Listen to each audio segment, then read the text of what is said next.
Shalom semuanya.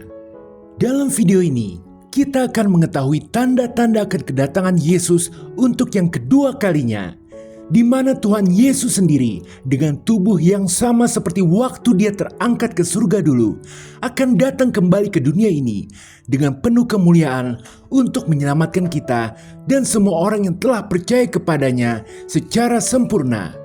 Memahami tanda-tanda ini sangat berguna untuk kita, bukan sebagai alat untuk meramal tanggal pastinya, karena tidak ada satupun manusia yang tahu kapan pasti waktu kedatangannya, melainkan untuk memperkuat iman, memberikan harapan, dan sebagai alat untuk membedakan roh.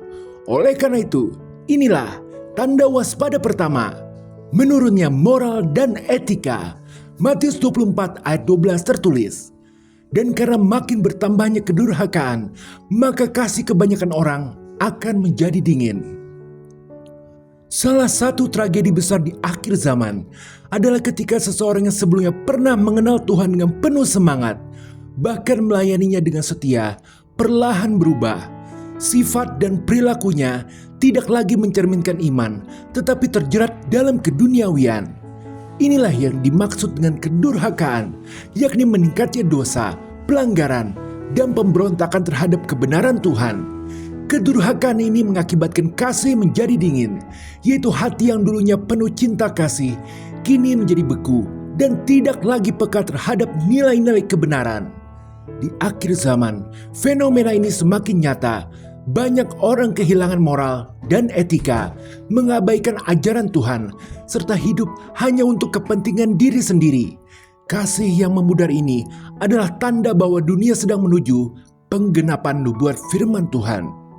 Sekarang, perhatikan sejenak, adakah seseorang dari kenalan Anda yang mengalami tragedi ini? Sebenarnya ada 5 tahap dari cara kerja iblis untuk membuat seseorang menjadi durhaka. Yang pertama adalah mendorong manusia untuk mempertimbangkan pilihan. Iblis membuat manusia bisa-bisanya untuk mau mempertimbangkan pilihan antara ikut Tuhan atau ikut dunia. Seperti Lot yang mempertimbangkan untuk pergi ke Sodom atau tidak. Karena seharusnya sikap yang benar sudah jelas, yakni kita harus menolak dengan tegas hal yang Tuhan larang. Seperti Yusuf yang langsung lari ketika digoda istri Potifar. Selanjutnya, yang kedua, setelah membuat pertimbangan, iblis mendorong manusia untuk mengambil pilihan yang salah, yakni memilih untuk ikut jalan dunia. Lalu yang ketiga adalah mendorong sikap pembenaran diri.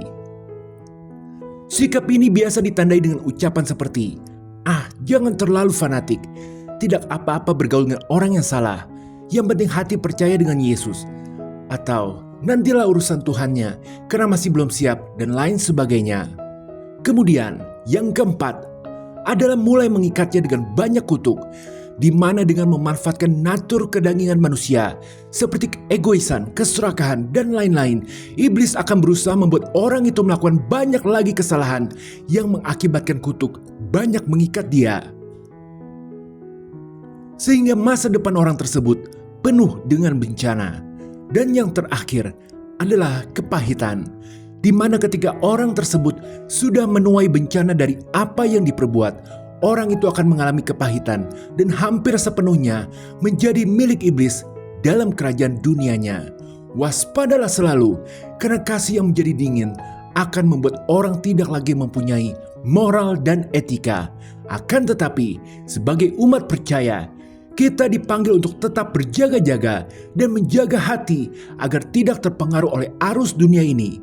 Hendaklah kasih kita kepada Tuhan dan sesama tetap hidup dan menyala-nyala, menjadi terang di tengah kegelapan dunia yang penuh kedurhakaan. Mari sama-sama membuktikan bahwa sikap yang didasarkan pada kasih, kebaikan, dan kebenaran dari Tuhan pada akhirnya akan terus menang terhadap kebencian dan dosa. Haleluya, amin. Tanda waspada kedua, deru perang dan rumor tentang perang. Matius 24 ayat 6 tertulis, "Kamu akan mendengar deru perang atau kabar-kabar tentang perang, namun berawas-awaslah, jangan kamu gelisah, sebab semuanya itu harus terjadi, tetapi itu belum kesudahannya." Di zaman ini, bukankah kita semakin sering mendengar kabar tentang potensi perang dunia ketiga? Namun, pertanyaannya adalah, mengapa perang menjadi salah satu tanda akan kedatangan Yesus kembali? Jawabnya terletak pada dampak yang ditimbulkan oleh perang. Konflik dan peperangan membawa penderitaan mendalam bagi umat manusia.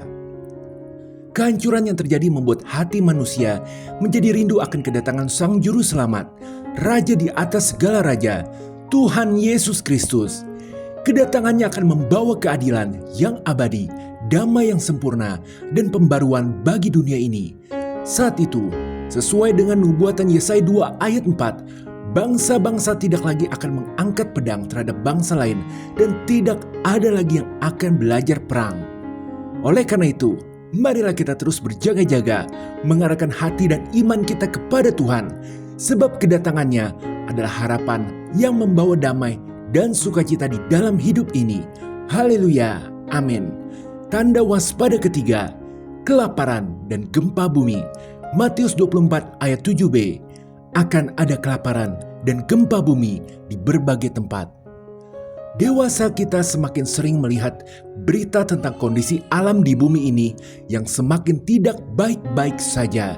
Semuanya mengarah pada kesimpulan bahwa resiko terjadinya kelaparan dan bencana alam akan semakin tinggi terjadi di masa depan, di mana ini merupakan salah satu tanda nyata dari kedatangan Yesus yang kedua kali.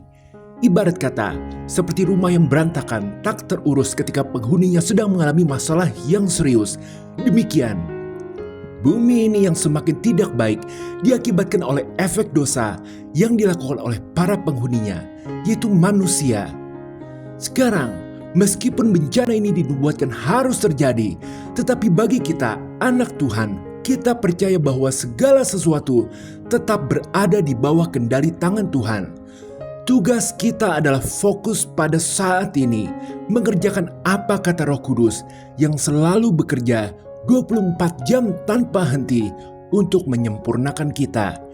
Jangan khawatir akan bencana masa depan, teruslah percaya bahwa Tuhan itu selalu menepati janjinya untuk menyertai kita dan tidak akan mengizinkan kita mengalami pencobaan melebihi kekuatan kita. Haleluya, amin. Tanda waspada keempat, tersebarnya Injil ke seluruh dunia. Matius 24 ayat 14 tertulis, dan Injil kerajaan ini akan diberitakan di seluruh dunia, menjadi kesaksian bagi semua bangsa.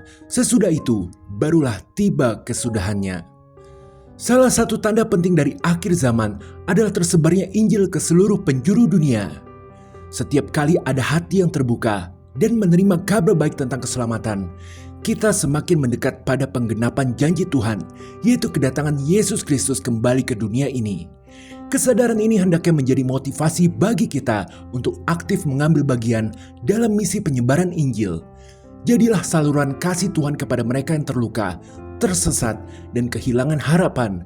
Sebarkan kabar baik itu dengan kasih dan ketulusan, sebab setiap langkah kecil yang kita ambil untuk memberitakan Injil berkontribusi dalam mempercepat kedatangan Sang Raja, Tuhan Yesus Kristus.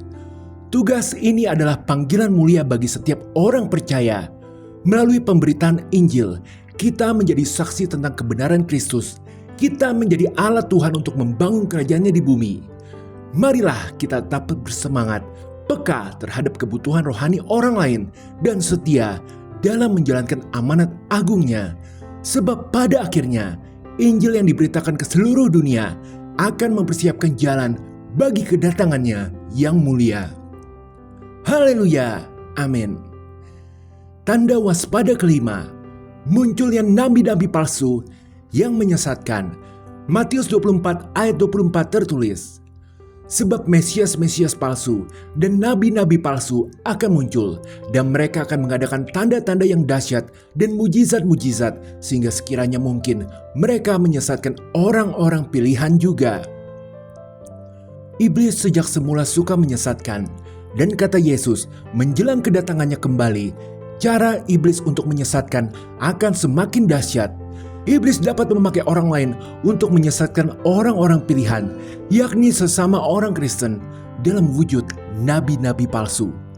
Maka kita perlu selalu waspada agar pikiran kita tidak tertipu, bahkan kepada mereka yang nantinya dapat membuat tanda-tanda yang dahsyat. Ibarat domba tersesat yang berada dalam resiko bahaya jatuh ke jurang atau diterkam serigala yang membahayakan nyawa, kita pun akan mengalami berbagai macam penurunan hidup bila terkena penyesatan.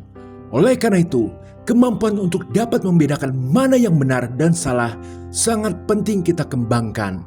Adalah dengan terus berakar kepada kebenaran perkataan Yesus yang tercatat dalam Alkitab dan bimbingan dari Roh Kudus, kita dapat bertahan dari penyesat-penyesat yang akan datang semakin banyak menjelang akhir zaman ini. Sebagai pengingat, kira-kira apa maksud dari Yesus yang menjelaskan tanda-tanda akan kedatangannya, tetapi tidak memberikan tanggal pasti kapan dia akan datang? Adalah agar kita mau mempersiapkan diri dengan sungguh-sungguh. Seperti gadis-gadis bijaksana dalam perumpamaan di Matius 25, kita dipanggil untuk menjaga pelita kita tetap menyala, yakni selalu menjaga hati kita dalam menantikan waktu Tuhan datang.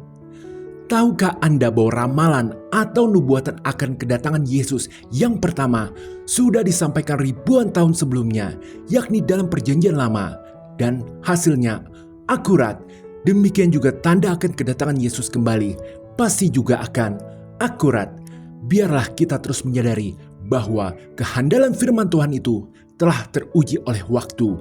Biarlah hal ini menambah iman kita agar lebih sungguh-sungguh percaya akan janji Tuhan. Membuat kita tidak lagi memaksakan keinginan pada hal-hal yang sementara, melainkan kita lebih memilih untuk mengerjakan segala sesuatu yang memiliki dampak kekal. Dengan kata lain, hidup sesuai dengan kehendaknya.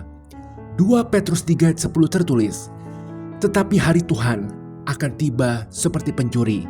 Pada hari itu, langit akan lenyap dengan gemuruh yang dahsyat dan unsur-unsur dunia akan hangus dalam nyala api, dan bumi dan segala yang ada di atasnya akan hilang lenyap." Tuhan itu maha sabar, tetapi akan tiba saatnya Tuhan datang untuk menghakimi.